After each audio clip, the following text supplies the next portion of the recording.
When we're approaching a new project or a new design, one of the first things that we'll have to do is just some basic R&D on it. And usually this is the collaboration between us and a customer where we're finding out how the process works if it's not a process that we're familiar with. To design a robot, you really need to know what the robot has to do to accomplish the task. Sometimes we'll start with just hand automating the process, just trying to perform it by hand to see what kind of things are necessary to accomplish it, what sort of parameters we need to control.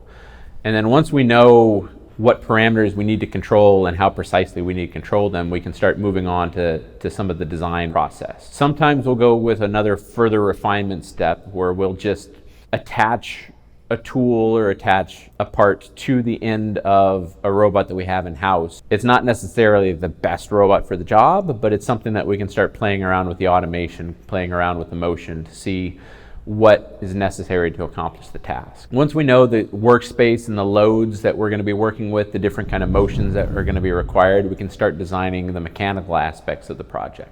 If it only needs one or two axes of motion, those are usually linear axes of motion. We'll start sizing mechanical rails and ball screws and things like that, all the motor sizes.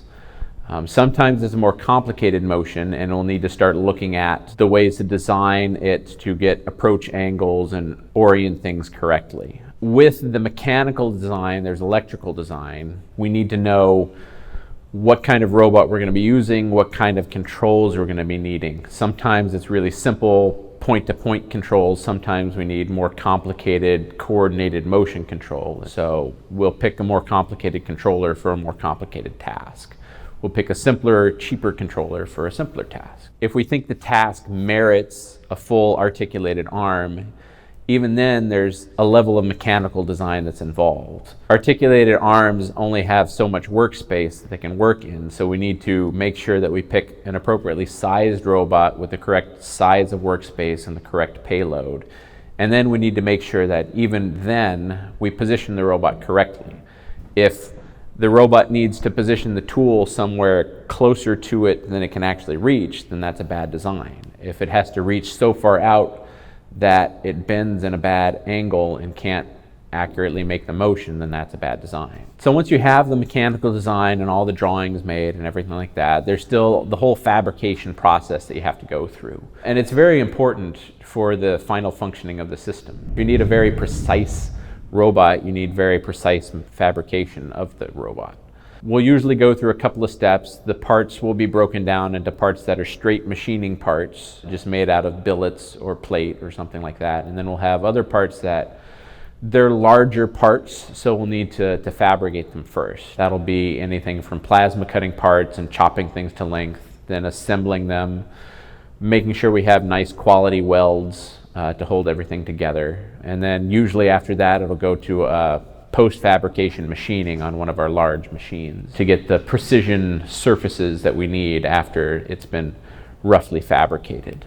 The electrical panels are built in a shop. The electrical designer has already done the layout. You still have to have the panel put together properly and wired properly, or else it's very difficult to get the robot to work. If you turn on one motor and another motor starts spinning, bad things can happen. So we depend on our electricians to make sure that everything gets wired properly so that we can start up the robot efficiently and correctly the first time.